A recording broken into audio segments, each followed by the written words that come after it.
Whether you're using a smart TV, Apple TV, Roku, Fire TV, NVIDIA Shield, or any other streaming device for movies and television, you rely on a fast and stable internet connection. Wi-Fi is great, but some rooms may not get a great signal, or might not get any signal at all. Instead of Wi-Fi, you could use a wired internet connection to your router, but then you'd have to run cabling all throughout your home. Now you don't have to. Thanks to Medialink Powerline adapters, you can extend your internet connection to any room in your home, even if it's far away. Just plug in one adapter into any outlet and connect it to your router with the included Ethernet cable.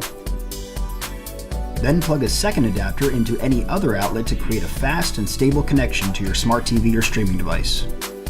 Powerline adapters use your existing electrical wiring to carry the internet signal to any other outlet in your home. Do you have more than one smart TV or streaming device in your home? Once you've added the first adapter to your router, you can add up to 6 more adapters to your network. Say goodbye to Wi-Fi problems and long Ethernet cables with Medialink Powerline adapters. For more information about Medialink Powerline adapters by Mediabridge, check out our YouTube channel or visit us at mediabridgeproducts.com.